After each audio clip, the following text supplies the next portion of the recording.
पहले तो तमाम दोस्तों का तशरीफ़ आवरी का शुक्रिया। बेसिकली डिस्ट्रिक्ट सेंट्रल में एक ईद के पहले दिन 22/4 को हफ्ते के दिन 9:45 बजे एक बड़ा नाखुशगवार वाक़या पेश आया, जिसमें नॉर्थ नाज़िमाबाद थाने की हद में बोर्ड ऑफिस के पास एक रेंजर्स के 2 एहलकार थे जो बेसिकली सिविल ड्रेस में थे और अपना बैंक के एटीएम से कैश निकलवाने तवांग गए थे। तो उन्होंने बाहर देखा कि वहाँ पे कुछ डाकू शहरियों के साथ डकैती कर रहे हैं। तो एक जवान जिसका नाम आसिफ गुजर है, जो एमटी ड्राइवर है रेंजर्स का था, उसने बड़ी बहादुरी का मुजाहरा किया और वहाँ पे डाकुओं को खुद रोका। डाकुओं ने उसके साथ जब गुत्थम गुत्था हुए तो मज़ामत पर इसकी उन्होंने एक फ़ायर किया, मगर ये बहादुर जवान फिर भी डाकुओं से लड़ता रहा और शहरियों को बचाने की कोशिश करता रहा और दूसरा फ़ायर फिर इस जवान को लगा और जवान वहाँ पे शहीद हो गया। तो ये हमारे लिए एक बहुत बड़ा चैलेंज था, जिसमें पुलिस, सेंट्रल पुलिस और साथ रेंजर्स की मुश्तरका टीमों ने काम किया और बेशुमार मुल्ज़िमान इसमें गिरफ़्तार हुए और बिलाखिर हम जो दुरुस्त मुल्ज़िमान हैं जो इस वारदात के मुर्तकिब थे, मुलज़िम थे, उनको हम गिरफ़्तार करने में कामयाब हो गए। तो इसमें 2 मुल्ज़िमान गिरफ़्तार हैं, एक का नाम नूर खान है और दूसरे का नाम अहमदुल्ला है।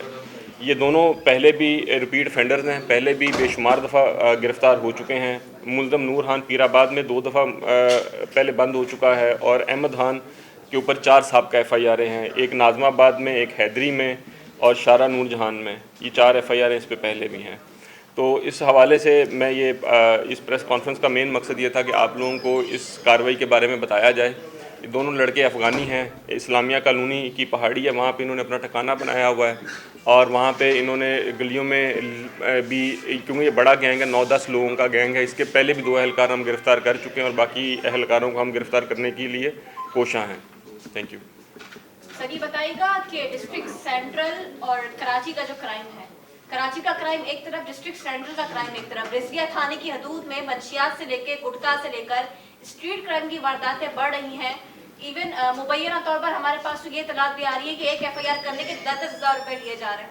सर, इस पर आप क्यों खामोश हैं? आप क्या कुछ खास चल रहा है वहाँ पर? देखें, इसमें जहाँ तक आपने डिस्ट्रिक्ट सेंट्रल की बात की है, तो सेंट्रल में क्राइम रहा है, मगर हमारी कार्रवाइयाँ भी भरपूर जारी रही हैं। इस साल अगर आप देखें तो हमारे पास 10 मर्डर ड्यूरिंग रॉबरी की FIR हुई, जिसमें 9 जो हैं हमने डिटेक्ट कर ली और 9 में गिरफ्तारियाँ हो चुकी हैं। जहाँ तक गुटखे और मंशियात की बात है, तो हमने बहुत ज़्यादा, अगर आप देखें तो सबसे ज़्यादा कराची में कार्रवाइयाँ पिछले 1.5 महीने में डिस्ट्रिक्ट सेंट्रल में हुई हैं और उसमें हर इलाके में हमारी ये कार्रवाइयाँ जारी की गई हैं। अगर कोई करप्शन का एलिमेंट है, आप कंप्लेनेंट दें। ASPs हमारे बहुत अच्छा काम कर रहे हैं, दोनों ASPs, तो हम इसकी भरपूर इंक्वायरी करेंगे, जो मुलव्वस है उसको पूरी सज़ा दी जाएगी। Next question. अच्छा सर, ये बताया जाए कि जो अब तक डिस्ट्रिक्ट सेंट्रल पुलिस है जो काम कर रही है, उसमें आवाम की तरफ से बड़ी शिकायत है, स्ट्रीट क्रिमिनल जो है थोड़ा सा गर्म है। तो क्या आप बता सकते हैं कि गुज़िश्ता इस एक माह के अंदर सेंट्रल पुलिस ने कितने मुल्ज़िमान को गिरफ्तार किया है, कितनों को आज़ाद किया है? जी बिल्कुल, काफ़ी सारे हमने मुल्ज़िमान गिरफ़्तार किए हैं। एग्जैक्ट फिगर तो मौजूद नहीं, मगर जो हमारी बड़ी बड़ी कार्रवाई है वो हम आपको बता सकते हैं। मिसाल के तौर पे परसों रात एक वाक़या NKIA की हद में पेश आया, जिसके अंदर हमने दोनों मुल्ज़िमान गिरफ़्तार किए, जिसमें 3 लोग ज़ख्मी हुए थे। दोनों मुल्ज़िमान हमने विदिन नो टाइम गिरफ़्तार कर लिए। फिर उसके अलावा एक 18 अप्रैल को हमने एक और गैंग बस्ट किया था, जो कि बेसिकली एक एंटी इंक्रोचमेंट पुलिस का एहलकार था, जो इसी तरह डकैती मज़ामत पे शहीद हुआ था, तो वो हमने गिरफ़्तार किया।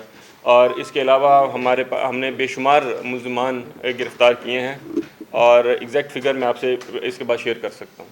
ये नॉर्थ नाज़िमाबाद पुलिस के लिए कोई पार्टी के लिए रेंजर्स वालों ने जो अलग दिया हुआ, आपने अपनी तरफ से? जी बिल्कुल, इसमें इस पार्टी के लिए हमने इनाम का ऐलान भी किया है और उसके अलावा जो बहादुर नौजवान है, रेंजर्स का शहीद नौजवान, उसके लिए एडिशनल IG कराची उनकी फैमिली को भी विज़िट करेंगे और साथ में उसके लिए पोस्टमार्टम कमेंडेशन सर्टिफिकेट का भी उसको जारी करेंगे। अच्छा, ये बताइएगा कि कराची में स्ट्रीट क्राइम की वारदातें बढ़ती जा रही हैं, मोटरसाइकिल चोरी की शिकायतों में बहुत ज़्यादा इजाफा हुआ है, नौजवान भी डकैती मज़ामत को मारे जा रहे हैं, पुलिस पकड़ती है लेकिन मुल्ज़िमान को सज़ा क्यों नहीं होती? देखें, इसमें तफ्तीश का पहलू भी है और इसमें बहुत से और इश्यूज़ भी हैं कि हमारा लीगल सिस्टम बड़ा लेंथी है। जब तक एविडेंस नहीं आएगी तब तक सज़ा नहीं होती, और जब तक प्राइवेट मुद्दई खुद आगे कोर्ट में गवाही ना दे, आइडेंटिफिकेशन परेड ना करे, तब तक सज़ा कोर्ट नहीं देती। इसमें एक तो हमें कानून को थोड़ा सा शायद बेहतर करने की ज़रूरत है, और दूसरी बात यह है कि आईजी साहब और एडिशनल आईजी कराची की हदायत हैं कि हर बड़े केस में शनाख्त परेड कराई जाए, और हर क्राइम मीटिंग के अंदर हमसे पूछा जाता है कि आपने जो बड़े केसेस में डिटेक्शन की उसमें शनाख्त परेड हुई कि नहीं हुई। जैसे मैंने आपको बताया 10 में से 9 केसों में गिरफ्तारियां हो चुकी हैं, उसमें से 9 के 9 में हम शनाख्त परेड कराएंगे, 7 में हो चुकी है, 2 में हो जाएगी। और ये हमसे पूछा जाता है कि आप, क्योंकि शनाख्त परेड जहाँ पे हो जाए, असल वेपन जहाँ पे रिकवर हो जाए, वहाँ पे इतना एविडेंस आ जाता है कि फिर बेल नहीं होती।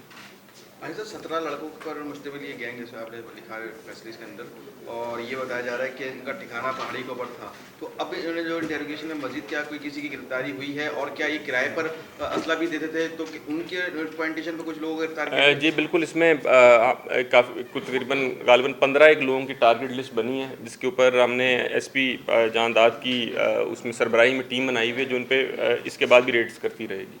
अच्छा, ये बताइएगा, आपने बताया कि तकरीबन 17 रुकनी ये गैंग है, और आपने बताया इसमें अफगानी है, इससे पहले भी 2 अफगानी गिरफ्तार हो चुके। क्या आपने अपने अफसरान को इस हवाले से कोई कहा कि आपने इनके ठिकाने भी, आप जैसे कि जान चुके हैं, क्या इनके ठिकानों पर रेड की जा रही है, और आया सारे ये अफगानी हैं या तो फिर इसमें यहाँ के मकामी लोग भी शामिल हैं? देखिए, सब ये 2 मुल्ज़मान अफ़गानी हैं, इनके अंदर मुकामी लोग भी हैं, एक मिक्स्ड गैंग है, क्योंकि क्राइम का कोई, अब देखें, कोई वो नहीं होता, कोई ज़ात नहीं है, कोई इसकी कौमियत नहीं है क्राइम की, क्रिमिनल इज़ क्रिमिनल, तो इसमें सब शामिल हैं। मगर इसके ऊपर हमारे पास जो लिस्ट है वो जामे लिस्ट तैयार होगी इस गैंग के ऊपर, और इंशाल्लाह इसमें मजीद कार्रवाइयाँ भी करेंगे। अच्छा मारूफ साहब, ये बताइएगा, डिस्ट्रिक्ट सेंट्रल कराची के तमाम डिस्ट्रिक्ट से हटकर सबसे ज़्यादा कार्रवाइयाँ डिस्ट्रिक्ट सेंट्रल में की जाती हैं, सबसे ज़्यादा जो मुल्ज़मान पकड़ने का जो रेशियो है वो यहाँ देखा जाता है। गुटखा माफिया हो या ऑर्गेनाइज मंशात कहते हैं, जिस तरह आप न्यू कराची इंडस्ट्रियल एरिया ले लें, कहीं पर भी जहाँ पर अब आपने अच्छे SHOs को भी तैनात किया है, देखा यह जाता है कि वही नफरी मौजूद होती है, और ऐसे जो लगा दिए जाते हैं, और कहा जाता है कि उसी नफरी के साथ इस ऑर्गेनाइज क्राइम को ख़त्म किया जाए। आपके पास कुछ SHOs की शिकायत भी आई होगी, और IG साहब ने कहा था कि जहाँ पर भी जरूरत पड़ी तो एक्स्ट्रा नफरी दी जाएगी। तो ये बताइएगा कि न्यू कराची इंडस्ट्रियल एरिया हो या शारा नूरजहाँ हो या इस तरह के जो आपके रिजविया का इलाका है, तो यहाँ पर क्या एक्स्ट्रा नफरी देकर ऑपरेशन का भी आपका कोई प्रोग्राम है? जी बिल्कुल, इसमें 2 बातें हैं। एक तो जो इस तरह के क्राइम में मुलव्वस हैं उनके खिलाफ ऑलरेडी इंक्वायरी चल रही है, रिपोर्ट्स हैं, आपके नॉलेज में है। इसके अलावा SHOs को कहा है कि हम जिस बंदे को थाने में 5 या 6 साल से ज़्यादा टाइम हो गया, तो उनकी लिस्टें प्रिपेयर कर रहे हैं ताकि इनको थोड़ा सा स्विच किया जाए, तो स्विच करने से मुझे उम्मीद है कि इससे फ़र्क पड़ेगा। अच्छा मोहम्मद साहब, ये भी बताइएगा, हालिया अभी शहर के अंदर 9 मई को जैसे चढ़ाव के वाक़या आपके इलाके में कितनी FIR दर्ज हुई और कितने लोग जो है इस वाक़े में मुलविस को गिरफ्तार हो गए, उनकी का कोई तादाद वगैरह? जी बिल्कुल, इसमें तकरीबन 7 FIR दर्ज हो चुकी हैं और 63 लोग हमने गिरफ़्तार किए, और उनके ऊपर मज़ीद कार्रवाइयाँ जारी हैं। इसमें मज़ीद लोगों के नाम भी आए हैं, मज़ीद गिरफ्तारियाँ भी हो सकती हैं। 60 बताया ना? 63। Okay, thank you. अभी तो आपने सवाल नहीं किया। वो आपके आने से 1 घंटे पहले जो लोग यहाँ बैठे हैं, अच्छा, मगर इस शख्स को मैंने कहा कि मैंने कहा मेहमानों के लिए ज़रा पानी रख यार, अरेंजमेंट का इंतजाम कराओ, कर रहे हैं। पानी तो इनको पहले रखना चाहिए, बस पानी तुम्हें पहले रखना चाहिए। अगर हमारे अब्बा की बात नहीं मानेंगे तो आप नहीं आएंगे। नहीं, आप बिल्कुल प्लास्टिक कोल्ड ड्रिंक का इंतजाम भी, बिस्किट का इंतजाम भी। अरे सर, आपने बुलाया खाने के टाइम पे और बिस्किट रखनी है, हमें कोई बिस्किट की भी जरूरत नहीं है। आप हमारे सामने अपना काम क्या कहा था मैंने? ये